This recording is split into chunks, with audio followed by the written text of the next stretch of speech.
ಎಲ್ಲರಿಗೂ ನಮಸ್ಕಾರ. ನವಚೇತನ ಎಜುಕೇಷನ್ ಚಾನಲ್ಗೆ ಎಲ್ಲರಿಗೂ ಸ್ವಾಗತ. ಇವತ್ತಿನ ಸೆಷನ್ನಲ್ಲಿ ನಾವು ಎಲ್ಲ ಶಿಕ್ಷಕರ ನೇಮಕಾತಿ ಪರೀಕ್ಷೆಗಳಿಗೆ ಉಪಯುಕ್ತ ಆಗೋ ರೀತಿಯಲ್ಲಿ 6ನೇ ತರಗತಿ ಸಮಾಜ ವಿಜ್ಞಾನದ ಅಧ್ಯಾಯ 3 ನಮ್ಮ ಹೆಮ್ಮೆಯ ರಾಜ್ಯ ಕರ್ನಾಟಕ ಈ ಪಾಠದ ಪ್ರಮುಖ 100 ಪ್ರಶ್ನೋತ್ತರಗಳನ್ನು ನೋಡೋಣ. ಆದರೆ ಕಂಪ್ಲೀಟಾಗಿ 100 ಪ್ರಶ್ನೋತ್ತರಗಳನ್ನು ಇದೇ ಸೆಷನ್ನಲ್ಲಿ ತಿಳಿಸೋದಕ್ಕಾಗಲ್ಲ, ಹಾಗಾಗಿ 2 ಭಾಗಗಳಲ್ಲಿ ಈ ಒಂದು ತರಗತಿಯನ್ನು ಮಾಡ್ತಾ ಇದ್ದೀನಿ. ಭಾಗ 1ರಲ್ಲಿ ಅಂದರೆ ಇವತ್ತಿನ ಸೆಷನ್ನಲ್ಲಿ ಒಟ್ಟು 50 ಪ್ರಶ್ನೋತ್ತರಗಳನ್ನು ನಾವು ಅಭ್ಯಾಸ ಮಾಡೋಣ.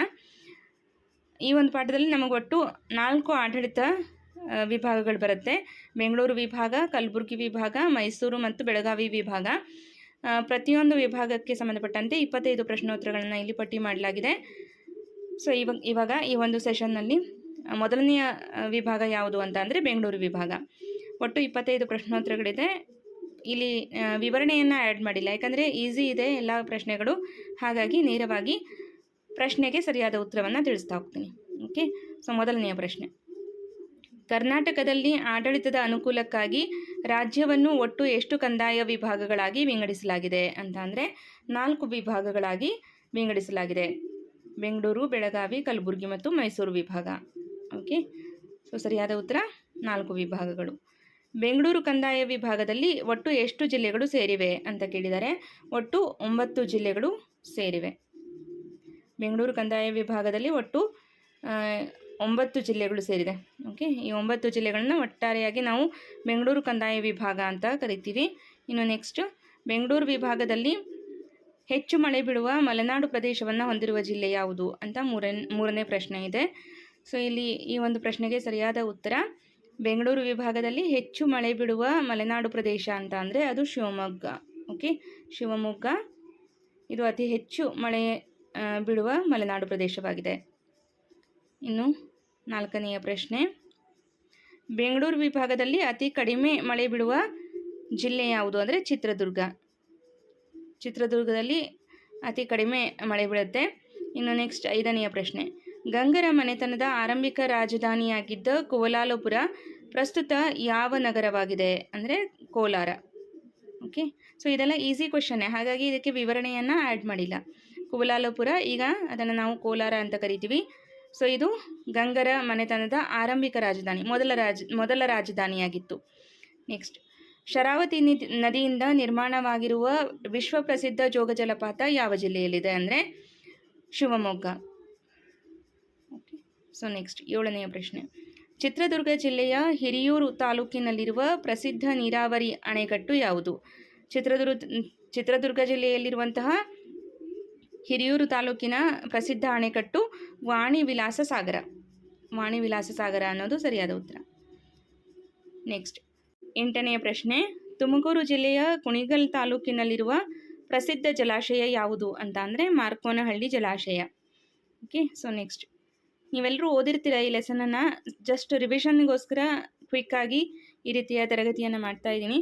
ಬೆಂಗಳೂರು ವಿಭಾಗದಲ್ಲಿರುವ ಅತಿ ಎತ್ತರದ ಗುಡ್ಡ ಅಥವಾ ಬೆಟ್ಟ ಯಾವುದು ಅಂತ ಅಂದರೆ ಹಾಲು ರಾಮೇಶ್ವರ ಗುಡ್ಡ. ಇದು ಬೆಂಗಳೂರು ವಿಭಾಗದಲ್ಲಿರುವ ಅತಿ ಎತ್ತರದ ಗುಡ್ಡವಾಗಿದೆ. ಆಪ್ಷನ್ ಸಿ ಸರಿಯಾದ ಉತ್ತರ. ನೆಕ್ಸ್ಟ್ 10ನೆಯ ಪ್ರಶ್ನೆ, ಬನ್ನೇರುಘಟ್ಟ ರಾಷ್ಟ್ರೀಯ ಉದ್ಯಾನವನ ಕರ್ನಾಟಕದ ಯಾವ ಜಿಲ್ಲೆಯಲ್ಲಿದೆ ಅಂತ ಕೇಳಿದ್ದಾರೆ. ಸೊ ಇದಕ್ಕೆ ಸರಿಯಾದ ಉತ್ತರ ಬೆಂಗಳೂರು ನಗರ ಜಿಲ್ಲೆ. ಬೆಂಗಳೂರು ನಗರ ಜಿಲ್ಲೆಯಲ್ಲಿ ಬನ್ನೇರುಘಟ್ಟ ರಾಷ್ಟ್ರೀಯ ಉದ್ಯಾನವನವಿದೆ. ನೆಕ್ಸ್ಟ್ 11ನೆಯ ಪ್ರಶ್ನೆ, ಜಯಮಂಗಲಿ ಕೃಷ್ಣಮೃಗ ವನ್ಯಧಾಮ ಯಾವ ಜಿಲ್ಲೆಯಲ್ಲಿದೆ ಅಂತ ಕೇಳಿದರೆ ಸರಿಯಾದ ಉತ್ತರ ತುಮಕೂರಿನಲ್ಲಿ ಜಯಮಂಗಲಿ ಕೃಷ್ಣಮೃಗ ವನ್ಯಧಾಮ ಇದೆ. ನೆಕ್ಸ್ಟ್, ರಾಮದೇವರ ಬೆಟ್ಟ ರಣಹದ್ದು ಸಂರಕ್ಷಣಾ ಧಾಮ ಯಾವ ಜಿಲ್ಲೆಯಲ್ಲಿದೆ ಅಂತ ಕೇಳಿದರೆ ಸರಿಯಾದ ಉತ್ತರ ರಾಮನಗರ ಅಥವಾ ಬೆಂಗಳೂರು ದಕ್ಷಿಣ ಅಥವಾ ರಾಮನಗರ ಜಿಲ್ಲೆಯಲ್ಲಿ ರಾಮದೇವರ ಬೆಟ್ಟ ರಣಹದ್ದು ಸಂರಕ್ಷಣಾ ಧಾಮ ಇದೆ. ನೆಕ್ಸ್ಟ್, ಶಿವಮೊಗ್ಗ ಜಿಲ್ಲೆಯಲ್ಲಿರುವ ಪ್ರಸಿದ್ಧ ಪಕ್ಷಿಧಾಮಗಳು ಯಾವುವು ಅಂತ ಕೇಳಿದರೆ ಗುಡುವಿ ಮತ್ತು ಮಂಡಗದ್ದೆ ಪಕ್ಷಿಧಾಮಗಳು ಶಿವಮೊಗ್ಗ ಜಿಲ್ಲೆಯಲ್ಲಿದೆ. ಓಕೆ, ಸೊ ನೆಕ್ಸ್ಟ್, ತುಮಕೂರು ಜಿಲ್ಲೆಯಲ್ಲಿರುವಂತಹ ಪ್ರಸಿದ್ಧ ಪಕ್ಷಿಧಾಮ ಯಾವುದು ಅಂದರೆ ಅದು ಕಗ್ಗಲಡು ಪಕ್ಷಿಧಾಮ. ಸೊ ಇಲ್ಲಿ ನಿಮಗೆ ಪಕ್ಷಿಧಾಮಗಳ ಹೆಸರು ಮತ್ತು ಅದರ ಜಿಲ್ಲೆಯನ್ನು ಹೊಂದಿಸಿ ಬರೆಯ ರೀತಿಯಲ್ಲಿ ಕೇಳ್ಬೋದು. ಓಕೆ, ಸೊ ಅದನ್ನು ನೋಟ್ ಮಾಡ್ಕೊಳ್ಳಿ. ನೆಕ್ಸ್ಟ್,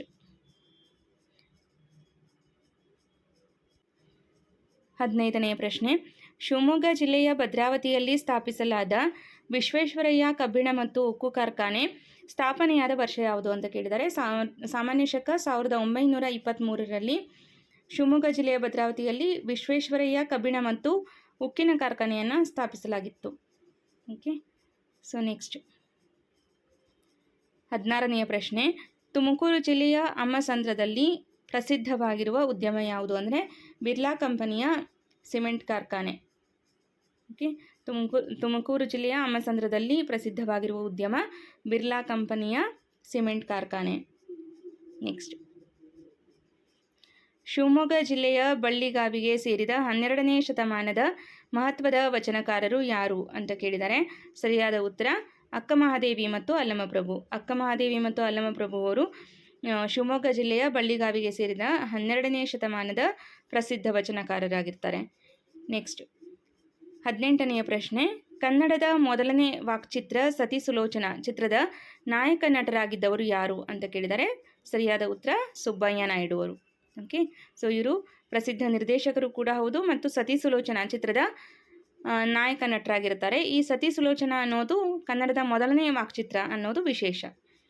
ನೆಕ್ಸ್ಟ್ 19ನೆಯ ಪ್ರಶ್ನೆ, ಕನ್ನಡ ರಂಗಭೂಮಿ ಕ್ಷೇತ್ರದಲ್ಲಿ ನಾಟಕ ರತ್ನ ಮತ್ತು ನಾಟಕ ಸಾರ್ವಭೌಮ ಬಿರುದುಗಳನ್ನು ಪಡೆದ ತುಮಕೂರು ಜಿಲ್ಲೆಯ ಗುಬ್ಬಿಯ ಪ್ರಸಿದ್ಧ ಕಲಾವಿದರು ಯಾರು ಅಂತ ಕೇಳಿದ್ದಾರೆ.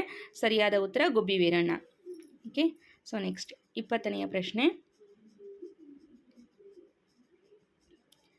ಬೆಂಗಳೂರು ದಕ್ಷಿಣ ಜಿಲ್ಲೆಯಲ್ಲಿ ವಿಶ್ವಪ್ರಸಿದ್ಧ ಜಾನಪದ ಲೋಕವನ್ನು ಸ್ಥಾಪಿಸಿದ ಸಾಹಿತಿ ಯಾರು ಅಂದರೆ ಎಚ್.ಎಲ್. ನಾಗೇಗೌಡ. ರಾಮನಗರ ಜಿಲ್ಲೆಯಲ್ಲಿ ಈ ಜಾನಪದ ಲೋಕವನ್ನು ಸ್ಥಾಪಿಸಿದಂತಹ ಪ್ರಸಿದ್ಧ ಸಾಹಿತಿ ಎಚ್.ಎಲ್. ನಾಗೇಗೌಡ ಅವರು. ಆಪ್ಷನ್ ಎ ಸರಿಯಾದ ಉತ್ತರ. ಸೊ ನೆಕ್ಸ್ಟ್ 21ನೆಯ ಪ್ರಶ್ನೆ, ಶ್ರೀ ಶಿವಕುಮಾರ ಸ್ವಾಮೀಜಿಗಳ ನೇತೃತ್ವದಲ್ಲಿ ಬೆಳೆದು ಸಾವಿರಾರು ವಿದ್ಯಾರ್ಥಿಗಳಿಗೆ ಅಕ್ಷರ ಮತ್ತು ಅನ್ನದಾಸೋಹ ನೀಡುತ್ತಿರುವ ಪ್ರಸಿದ್ಧವಾದಂತಹ ಮಠ ಯಾವುದು ಅನ್ನೋದು ಎಲ್ರಿಗೂ ಕೂಡ ಗೊತ್ತಿರುತ್ತೆ, ಸಿದ್ಧಗಂಗಾ ಮಠ. 22ನೆಯ ಪ್ರಶ್ನೆ, ವಿಧಾನಸೌಧ ಕಟ್ಟಡ ನಿರ್ಮಾಣಕ್ಕೆ ಕಾರಣರಾದ ಹಾಗೂ ಕರ್ನಾಟಕ ಏಕೀಕರಣದ ರೂವಾರಿಯಾಗಿದ್ದ ಮೈಸೂರು ರಾಜ್ಯದ ಮಾಜಿ ಮುಖ್ಯಮಂತ್ರಿ ಯಾರು ಅಂತ ಕೇಳಿದರೆ. ಸರಿಯಾದ ಉತ್ತರ ಕೆಂಗಲ್ ಹನುಮಂತಯ್ಯ. ಓಕೆ, ಕೆಂಗಲ್ ಹನುಮಂತಯ್ಯ ಅವರು ವಿಧಾನಸೌಧ ಕಟ್ಟಡ ನಿರ್ಮಾಣಕ್ಕೆ ಕಾರಣರಾಗಿರ್ತಾರೆ. ಜೊತೆಗೆ ಕರ್ನಾಟಕ ಏಕೀಕರಣದ ರೂವಾರಿಯಾಗಿದ್ದ ಇವರು ಮೈಸೂರು ರಾಜ್ಯದ ಮಾಜಿ ಮುಖ್ಯಮಂತ್ರಿಗಳು. ನೆಕ್ಸ್ಟ್ 23ನೆಯ ಪ್ರಶ್ನೆ, 1951ರಲ್ಲಿ ಶಿವಮೊಗ್ಗ ಜಿಲ್ಲೆಯ ತೀರ್ಥಹಳ್ಳಿ ತಾಲೂಕಿನ ಆರಗದಲ್ಲಿ ಪ್ರಾರಂಭವಾದ ಕಾಗೋಡು ಭೂ ಚಳುವಳಿಯ ನೇತೃತ್ವ ವಹಿಸಿದ್ದ ಮಹಾನಾಯಕ ಯಾರು ಅಂತ ಕೇಳಿದರೆ. ಸರಿಯಾದ ಉತ್ತರ ಶಾಂತವೇರಿ ಗೋಪಾಲಗೌಡರು. ಓಕೆ, ಶಾಂತವೇರಿ ಗೋಪಾಲಗೌಡರು ಕಾಗೋಡು ಚಳುವಳಿಯ ನೇತೃತ್ವವನ್ನು ವಹಿಸಿದ್ದಂತಹ ಮಹಾನ್ ನಾಯಕ. ನೆಕ್ಸ್ಟ್, ಬೆಂಗಳೂರಿನಲ್ಲಿ ಸಂಶೋಧನೆ ನಡೆಸಿ ನೊಬೆಲ್ ಪ್ರಶಸ್ತಿ ಪಡೆದ ಪ್ರಸಿದ್ಧ ವಿಜ್ಞಾನಿ ಯಾರು ಅಂತ ಅಂದರೆ sir C V. Raman. Okay, so next 25ನೆಯ ಪ್ರಶ್ನೆ, ದಿವಾನ್ ಕೆ ಶೇಷಾದ್ರಿ ಅಯ್ಯರ್ ಅವರ ಕಾಲದಲ್ಲಿ ಕರ್ನಾಟಕದ ಮೊದಲ ಜಲವಿದ್ಯುತ್ ಶಕ್ತಿ ಯೋಜನೆಯನ್ನು ಎಲ್ಲಿ ಪ್ರಾರಂಭಿಸಲಾಯಿತು ಅಂತ ಅಂದರೆ ಶಿವನ ಸಮುದ್ರ. ಓಕೆ, ಶಿವನ ಸಮುದ್ರದಲ್ಲಿ ಮೊಟ್ಟ ಮೊದಲ ಬಾರಿಗೆ ಕರ್ನಾಟಕದಲ್ಲಿ ಜಲವಿದ್ಯುತ್ ಯೋಜನೆಯನ್ನು ಪ್ರಾರಂಭಿಸಲಾಗಿತ್ತು. ಸೊ ಇದು ಯಾರ ಒಂದು ಕಾಲದಲ್ಲಿ ಅಂದರೆ ದಿವಾನ್ ಕೆ ಶೇಷಾದ್ರಿ ಅಯ್ಯರ್ ಅವರ ಒಂದು ಆಡಳಿತದ ಅವಧಿಯಲ್ಲಿ ಈ ಒಂದು ಜಲವಿದ್ಯುತ್ ಶಕ್ತಿ ಯೋಜನೆಯನ್ನು ಪ್ರಾರಂಭಿಸಲಾಗಿತ್ತು. ಸೊ ನೆಕ್ಸ್ಟ್, ಸೊ ಇದಿಷ್ಟು ಏನಾಗುತ್ತೆ ಬೆಂಗಳೂರು ವಿಭಾಗಕ್ಕೆ ಸಂಬಂಧಪಟ್ಟಂತಹ ಪ್ರಮುಖ 25 ಪ್ರಶ್ನೋತ್ತರಗಳಾಗಿರುತ್ತೆ. ಈಗ ನಾವು ನೆಕ್ಸ್ಟ್ ನೋಡ್ತಾ ಇರುವಂತಹದ್ದು ಮೈಸೂರು ವಿಭಾಗ. ಸೊ ಇಲ್ಲೂ ಕೂಡ 50 ಪ್ರಶ್ನೆಗಳಿದೆ, ಒಂದೊಂದಾಗಿ ನೋಡ್ತಾ ಹೋಗೋಣ. ಮೈಸೂರು ಕಂದಾಯ ವಿಭಾಗದಲ್ಲಿ ಒಟ್ಟು ಎಷ್ಟು ಜಿಲ್ಲೆಗಳಿದೆ ಅಂದರೆ 8 ಜಿಲ್ಲೆಗಳು. ಬೆಂಗಳೂರು ವಿಭಾಗದಲ್ಲಿ 9 ಜಿಲ್ಲೆಗಳಿತ್ತು, ಮೈಸೂರು ವಿಭಾಗದಲ್ಲಿ ಒಟ್ಟು 8 ಜಿಲ್ಲೆಗಳಿದೆ. ಓಕೆ, ಸೊ ನೆಕ್ಸ್ಟ್, ಮೈಸೂರು ವಿಭಾಗದ ಆಡಳಿತಾತ್ಮಕ ಕೇಂದ್ರ ನಗರ ಯಾವುದು? ಸೊ ಇಲ್ಲಿ ಸರಿಯಾದ ಉತ್ತರ ಮೈಸೂರು. 28ನೆಯ ಪ್ರಶ್ನೆ, ತಲಕಾಡನ್ನು ತಮ್ಮ ರಾಜಧಾನಿಯನ್ನಾಗಿ ಮಾಡಿಕೊಂಡು ಮೈಸೂರು ಪ್ರದೇಶದಲ್ಲಿ ಆರಂಭಿಕ ಸ್ಪಷ್ಟ ಆಡಳಿತ ನಡೆಸಿದ ರಾಜಮನೆತನ ಯಾವುದು ಅಂತ ಕೇಳಿದರೆ. ಸರಿಯಾದ ಉತ್ತರ ಗಂಗರು. ಓಕೆ, 29ನೆಯ ಪ್ರಶ್ನೆ, ಮೈಸೂರು ಒಡೆಯರ್ ರಾಜಮನೆತನದ ಪ್ರಥಮ ಅರಸರು ಯಾರು ಅಂದರೆ ಯದುರಾಯ. ಓಕೆ, ಮೈಸೂರು ಒಡೆಯರ ರಾಜಮನೆತನದ ಪ್ರಥಮ ಅರಸರು ಯದುರಾಯ. 30ನೆಯ ಪ್ರಶ್ನೆ, ಹೈದರಾಲಿ ಮತ್ತು ಅವರ ಮಗ ಟಿಪ್ಪು ಸುಲ್ತಾನ್ ಮೈಸೂರು ಸಂಸ್ಥಾನದಲ್ಲಿ ಆಡಳಿತ ನಡೆಸಿದ ಅವಧಿ ಯಾವುದು ಅಂತ ಕೇಳಿದರೆ 1761ರಿಂದ 1799ರವರೆಗೂ ಹೈದರಾಲಿ ಮತ್ತು ಆತನ ಮಗ ಟಿಪ್ಪು ಸುಲ್ತಾನ್ ಮೈಸೂರು ಸಂಸ್ಥಾನವನ್ನು ಆಳ್ವಿಕೆ ಮಾಡಿದಂತಹ ಅವಧಿಯಾಗಿರುತ್ತೆ. 1761ರಿಂದ 1799.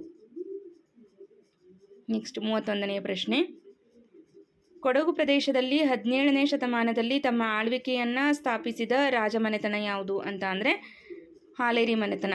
ಸೊ ಇವರ ರಾಜಧಾನಿ ಬಿದನೂರು ಅಥವಾ ಮಡಿಕೇರಿಯಾಗಿತ್ತು. ನೆಕ್ಸ್ಟ್ 32ನೆಯ ಪ್ರಶ್ನೆ, ಪೋರ್ಚುಗೀಸರ ವಿರುದ್ಧ ತೀವ್ರವಾಗಿ ಹೋರಾಡಿ ವೀರರಾಣಿ ಎನಿಸಿಕೊಂಡ ಉಳ್ಳಾಲದ ಅರಸಿ ಯಾರು ಅಂದರೆ ರಾಣಿ ಅಬ್ಬಕ್ಕ. ಓಕೆ, ರಾಣಿ ಅಬ್ಬಕ್ಕ ಈಕೆ ವೀರರಾಣಿ ಅಂತ ಕರೆಸ್ಕೊಂಡಿರ್ತಾಳೆ. ಪೋರ್ಚುಗೀಸರ ವಿರುದ್ಧ ತೀವ್ರವಾಗಿ ಹೋರಾಡಿದ ವೀರ ಮಹಿಳೆ ರಾಣಿ ಅಬ್ಬಕ್ಕ ಅವರಾಗಿರ್ತಾರೆ. ನೆಕ್ಸ್ಟ್ 33ನೇ ಪ್ರಶ್ನೆ, 7ನೇ ಶತಮಾನದಿಂದ 14ನೇ ಶತಮಾನದವರೆಗೆ ಕರಾವಳಿಯ ತುಳುನಾಡು ಪ್ರದೇಶದಲ್ಲಿ ಆಳ್ವಿಕೆ ನಡೆಸಿದ ಪ್ರಸಿದ್ಧ ರಾಜಮನೆತನ ಅಳುಪ ಮನೆತನ. ಓಕೆ, 7ನೇ ಶತಮಾನದಿಂದ 14ನೇ ಶತಮಾನದವರೆಗೆ ಕರಾವಳಿಯ ತುಳುನಾಡು ಪ್ರದೇಶದಲ್ಲಿ ಆಳ್ವಿಕೆ ನಡೆಸಿದ ಪ್ರಸಿದ್ಧ ರಾಜಮನೆತನ ಅಳುಪ ಮನೆತನ. ನೆಕ್ಸ್ಟ್ 34ನೇ ಪ್ರಶ್ನೆ, ದಕ್ಷಿಣ ಕನ್ನಡ ಜಿಲ್ಲೆಯನ್ನು ವಿಭಜಿಸಿ ಉಡುಪಿ ಜಿಲ್ಲೆಯನ್ನು ಯಾವ ವರ್ಷದಲ್ಲಿ ಹೊಸದಾಗಿ ರಚಿಸಲಾಯಿತು ಅಂತ ಕೇಳಿದರೆ ಸರಿಯಾದ ಉತ್ತರ 1997. ಓಕೆ, ದಕ್ಷಿಣ ಕನ್ನಡ ಜಿಲ್ಲೆಯಲ್ಲೇ ಇದು ವಿಲೀನವಾಗಿತ್ತು ಉಡುಪಿ. ಆದರೆ ನಂತರ 1997ರಲ್ಲಿ ದಕ್ಷಿಣ ಕನ್ನಡ ಜಿಲ್ಲೆಯನ್ನು ವಿಭಜಿಸಿ ಉಡುಪಿ ಜಿಲ್ಲೆಯನ್ನು ಹೊಸದಾಗಿ ರಚಿಸಲಾಯಿತು. ನೆಕ್ಸ್ಟ್, ಭಾರತದಲ್ಲಿ ಪ್ರಥಮ ಬಾರಿಗೆ ಕಾಫಿ ಬೆಳೆಯನ್ನು ಯಾವ ಜಿಲ್ಲೆಯಲ್ಲಿ ಬೆಳೆಯಲಾಯಿತು ಅಂದರೆ ಚಿಕ್ಕಮಗಳೂರಿನಲ್ಲಿ ಭಾರತದಲ್ಲಿ ಮೊಟ್ಟ ಮೊದಲ ಬಾರಿಗೆ ಕಾಫಿ ಬೆಳೆಯನ್ನು ಇಲ್ಲಿ ಬೆಳೆಯಲಾಗಿದೆ. ನೆಕ್ಸ್ಟ್ 36ನೇ ಪ್ರಶ್ನೆ, ಇಡೀ ಭಾರತ ದೇಶದಲ್ಲಿಯೇ ಫೆಲ್ಸೈಟ್ ಎಂಬ ಅಪರೂಪದ ಅದಿರು ಯಾವ ಜಿಲ್ಲೆಯಲ್ಲಿ ಮಾತ್ರ ದೊರೆಯುತ್ತದೆ ಅಂತ ಕೇಳಿದ್ದಾರೆ. ಇಲ್ಲಿ ಸರಿಯಾದ ಉತ್ತರ ಮೈಸೂರು ಜಿಲ್ಲೆ. ಓಕೆ, ಇಡೀ ಭಾರತ ದೇಶದಲ್ಲಿಯೇ ಫೆಲ್ಸೈಟ್ ಅನ್ನುವಂತಹ ಒಂದು ಅಪರೂಪದ ಅದಿರು ಮೈಸೂರು ಜಿಲ್ಲೆಯಲ್ಲಿ ಮಾತ್ರ ದೊರೆಯುತ್ತದೆ. 37ನೇ ಪ್ರಶ್ನೆ, ಮೈಸೂರು ಮತ್ತು ಚಾಮರಾಜನಗರ ಜಿಲ್ಲೆಗಳಲ್ಲಿ ಅತಿ ಹೆಚ್ಚು ಜನಸಂಖ್ಯೆಯನ್ನು ಹೊಂದಿರುವ ಬುಡಕಟ್ಟು ಸಮುದಾಯ ಯಾವುದು ಅಂತ ಅಂದರೆ ಜೇನುಕುರುಬರು. ಓಕೆ, ಜೇನುಕುರುಬರು ಅನ್ನೋದು ಸರಿಯಾದ ಉತ್ತರ. ನೆಕ್ಸ್ಟ್ 38ನೇ ಪ್ರಶ್ನೆ, ದಕ್ಷಿಣ ಕನ್ನಡ ಮತ್ತು ಉಡುಪಿ ಜಿಲ್ಲೆಗಳಲ್ಲಿ ವಾಸಿಸುವ ಅತ್ಯಂತ ಹಿಂದುಳಿದ ಬುಡಕಟ್ಟು ಸಮುದಾಯ ಯಾವುದು ಅಂದರೆ ಕೊರಗರು. ಓಕೆ, ಕೊರಗರು ದಕ್ಷಿಣ ಕನ್ನಡ ಮತ್ತು ಉಡುಪಿ ಜಿಲ್ಲೆಗಳಲ್ಲಿ ವಾಸಿಸುವ ಅತ್ಯಂತ ಹಿಂದುಳಿದ ಬುಡಕಟ್ಟಾಗಿದೆ. ಓಕೆ, ಬುಡಕಟ್ಟು ಸಮುದಾಯ ಯಾವುದು ಅಂತ ಪ್ರಶ್ನೆ ಆದರೆ ಕೊರಗರು ಅನ್ನೋದು ಸರಿಯಾದ ಉತ್ತರ ಆಗುತ್ತೆ. ನೆಕ್ಸ್ಟ್ 39ನೇ ಪ್ರಶ್ನೆ, ಕರ್ನಾಟಕದಲ್ಲಿರುವ 5 ಹುಲಿ ಸಂರಕ್ಷಿತ ಪ್ರದೇಶಗಳಲ್ಲಿ ಮೈಸೂರು ವಿಭಾಗದಲ್ಲಿ ಕಂಡುಬರುವ 3 ಪ್ರಮುಖ ಹುಲಿ ಸಂರಕ್ಷಿತ ವಲಯಗಳು ಯಾವುದು ಅಂದರೆ ಬಂಡೀಪುರ, ನಾಗರಹೊಳೆ ಮತ್ತು ಭದ್ರಾ. ಓಕೆ, ಬಂಡೀಪುರ, ನಾಗರಹೊಳೆ ಮತ್ತು ಭದ್ರಾ ಅನ್ನೋದು ಸರಿಯಾದ ಉತ್ತರ ಆಗುತ್ತೆ. ನೆಕ್ಸ್ಟ್ 40ನೆಯ ಪ್ರಶ್ನೆ, ಚಾಮರಾಜನಗರ ಜಿಲ್ಲೆಯಲ್ಲಿರುವ ಪ್ರಸಿದ್ಧ ರಾಷ್ಟ್ರೀಯ ಉದ್ಯಾನವನ ಯಾವುದು ಅಂತ ಅಂದರೆ ಬಂಡೀಪುರ ರಾಷ್ಟ್ರೀಯ ಉದ್ಯಾನವನ. 41ನೆಯ ಪ್ರಶ್ನೆ, ಮಂಡ್ಯ ಜಿಲ್ಲೆಯಲ್ಲಿರುವ ಪ್ರಸಿದ್ಧ ಪಕ್ಷಿ ಸಂರಕ್ಷಣಾ ಧಾಮಗಳು ಯಾವುದು ಅಂದರೆ ರಂಗನತಿಟ್ಟು ಮತ್ತು ಕೊಕ್ಕರೆಬೆಳ್ಳೂರು. ಇವು ಮಂಡ್ಯ ಜಿಲ್ಲೆಯಲ್ಲಿರುವಂತಹ ಪ್ರಸಿದ್ಧ ಪಕ್ಷಿ ಸಂರಕ್ಷಣಾ ಧಾಮಗಳಾಗಿರುತ್ತೆ. 42ನೆಯ ಪ್ರಶ್ನೆ, ಮೈಸೂರು ಕಾಡುಗಳಲ್ಲಿ ನಡೆಸಲಾಗುತ್ತಿದ್ದ ಪ್ರಸಿದ್ಧ ಕೆಡ್ಡ ಕಾರ್ಯಾಚರಣೆಯ ಉದ್ದೇಶ ಏನು ಅಂತ ಕೇಳಿದ್ದಾರೆ. ಸೊ ಈಸಿ ಇದೆ ಕ್ವೆಶನ್ನು, ಎಲ್ರಿಗೂ ಕೂಡ ಗೊತ್ತಿರುತ್ತೆ. ಕಾಡಾನೆಗಳನ್ನು ಬಂಧಿಸಿ ಪಳಗಿಸುವುದು ಈ ಒಂದು ಕೆಡ್ಡ ಕಾರ್ಯಾಚರಣೆ ಅಂತ ಅಂದರೆ ಕಾಡಾನೆಗಳನ್ನು ಬಂಧಿಸಿ ಪಳಗಿಸುವುದು ಇದರ ಮುಖ್ಯ ಉದ್ದೇಶ ಆಗಿರುತ್ತೆ. ನೆಕ್ಸ್ಟ್, ಕರ್ನಾಟಕದ ಜೀವಧಾರೆಯಾದ ಕಾವೇರಿ ನದಿಯು ಕೊಡಗು ಜಿಲ್ಲೆಯ ಯಾವ ಸ್ಥಳದಲ್ಲಿ ಉಗಮಿಸುತ್ತದೆ ಅಂತ ಕೇಳಿದರೆ ತಲಕಾವೇರಿಯಲ್ಲಿ ಉಗಮವಾಗುತ್ತೆ ಅಲ್ವಾ. ಈಸಿ ಕ್ವಶನ್ ಇದೆ, ಹಾಗಾಗಿ ನಾನಿಲ್ಲಿ ವಿವರಣೆಯನ್ನು ಹೇಳ್ತಾ ಹೋದರೆ ಇನ್ನೂ ಜಾಸ್ತಿ ಟೈಮ್ ತೊಗೊಳುತ್ತೆ ಈ 50 ಕ್ವಶನ್ಗಳನ್ನು ಮಾಡೋದಕ್ಕೆ. ಹಾಗಾಗಿ ಪ್ರಶ್ನೆಗೆ ನೇರವಾದ ಉತ್ತರವನ್ನು ಹೇಳ್ತಾ ಹೋಗ್ತಿದ್ದೀನಿ. ಇನ್ನು 44ನೆಯ ಪ್ರಶ್ನೆ, ಮೈಸೂರು ವಿಭಾಗದ ಕರಾವಳಿ ತೀರದ ಒಟ್ಟು ಉದ್ದ ಎಷ್ಟು ಕಿಲೋಮೀಟರ್ ಅಂತ ಕೇಳಿದ್ದಾರೆ. ಸರಿಯಾದ ಉತ್ತರ 320 ಕಿಲೋಮೀಟರ್. ಓಕೆ, ಸೊ ನೆಕ್ಸ್ಟ್ 45ನೇ ಪ್ರಶ್ನೆ. ಮೈಸೂರಿನಲ್ಲಿ ವರ್ಷಪೂರ್ತಿ ನಾಟಕಗಳನ್ನು ಪ್ರದರ್ಶಿಸುವ ಪ್ರಸಿದ್ಧ ಸರ್ಕಾರಿ ನಾಟಕ ತಂಡ ಯಾವುದು ಅಂತ ಕೇಳಿದ್ದಾರೆ. ಸರಿಯಾದ ಉತ್ತರ ರಂಗಾಯಣ. 46ನೇ ಪ್ರಶ್ನೆ. ದಕ್ಷಿಣ ಕನ್ನಡ ಜಿಲ್ಲೆಗೆ ಸೇರಿದ ಮರಳಿ ಮಣ್ಣಿಗೆ ಕಾದಂಬರಿಯ ಕರ್ತೃ ಹಾಗೂ ಜ್ಞಾನಪೀಠ ಪ್ರಶಸ್ತಿ ವಿಜೇತ ಸಾಹಿತಿ ಯಾರು ಅಂತ ಕೇಳಿದ್ದಾರೆ. ಮರಳಿ ಮಣ್ಣಿಗೆ ಅಂದ ತಕ್ಷಣ ನಿಮಗೆ ಗೊತ್ತಾಗುತ್ತೆ ಶಿವರಾಮ್ ಕಾರಂತ್. ಸರಿಯಾದ ಉತ್ತರ ಶಿವರಾಮ್ ಕಾರಂತ್. ಡಾಕ್ಟರ್ ಕೆ ಶಿವರಾಮ್ ಕಾರಂತ್ ಅವರು ಮರಳಿ ಮಣ್ಣಿಗೆ ಕಾದಂಬರಿಯ ಕರ್ತೃ ಆಗಿರ್ತಾರೆ. ಇವರು ದಕ್ಷಿಣ ಕನ್ನಡ ಜಿಲ್ಲೆಗೆ ಸೇರಿದವರು, ಜೊತೆಗೆ ಜ್ಞಾನಪೀಠ ಪ್ರಶಸ್ತಿ ವಿಜೇತರು ಅನ್ನೋದು ವಿಶೇಷ. ನೆಕ್ಸ್ಟ್, ಶತಮಾನೋತ್ಸವ ಪೂರ್ಣಗೊಳಿಸಿರುವ ಪ್ರಸಿದ್ಧ ಮೈಸೂರು ವಿಶ್ವವಿದ್ಯಾಲಯವು ಸ್ಥಾಪನೆಯಾದ ವರ್ಷ ಯಾವುದು ಅಂತ ಕೇಳಿದ್ದಾರೆ. ಸಾಮಾನ್ಯ ಶಕ 1916. ಓಕೆ, 1916ರಲ್ಲಿ ಮೈಸೂರು ವಿಶ್ವವಿದ್ಯಾಲಯ ಸ್ಥಾಪನೆಯಾಗಿದೆ. 48ನೇ ಪ್ರಶ್ನೆ. ಕೇಂದ್ರೀಯ ಆಹಾರ ತಾಂತ್ರಿಕ ಸಂಶೋಧನಾಲಯ ಸಂಸ್ಥೆಯು ಯಾವ ನಗರದಲ್ಲಿದೆ ಅಂತ ಕೇಳಿದರೆ. ಸರಿಯಾದ ಉತ್ತರ ಮೈಸೂರು.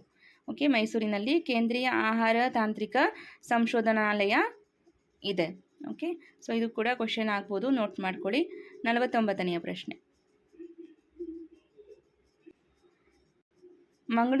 ಮಂಗಳೂರಿನಲ್ಲಿ ಅಸ್ಪೃಶ್ಯತೆ ನಿವಾರಣೆ ಮತ್ತು ಹಿಂದುಳಿದವರ ಶ್ರೇಯೋಭಿವೃದ್ಧಿಗೆ ತಮ್ಮ ಜೀವನ ಮುಡಿಪಾಗಿಟ್ಟ ಸಾಮಾಜಿಕ ಚೇತನ ಯಾರು ಅಂತ ಕೇಳಿದ್ದಾರೆ. ಸರಿಯಾದ ಉತ್ತರ ಕುದ್ಮಲ್ ರಂಗರಾವ್. ಓಕೆ, ಕುದ್ಮಲ್ ರಂಗರಾವ್ ಅವರು ಮಂಗಳೂರಿನಲ್ಲಿ ಅಸ್ಪೃಶ್ಯತೆ ನಿವಾರಣೆ ಜೊತೆಗೆ ಹಿಂದುಳಿದವರ ಶ್ರೇಯೋಭಿವೃದ್ಧಿಗೆ ತಮ್ಮ ಜೀವನವನ್ನು ಮುಡಿಪಾಗಿಟ್ಟಂತಹ ಸಾಮಾಜಿಕ ಚೇತನ ಅಂತ ಇಲ್ಲಿ ಗುರುತಿಸಲಾಗಿದೆ. ನೆಕ್ಸ್ಟ್ 50ನೇ ಪ್ರಶ್ನೆ. ಹಾಸನ ಜಿಲ್ಲೆಗೆ ಸೇರಿದ ಭಾರತದ ಪ್ರಧಾನಮಂತ್ರಿಯಾಗಿ ಸೇವೆ ಸಲ್ಲಿಸಿದ ಏಕೈಕ ಕನ್ನಡಿಗರು ಯಾರು ಅಂದರೆ ಎಚ್ ಡಿ ದೇವೇಗೌಡ ಅವರು.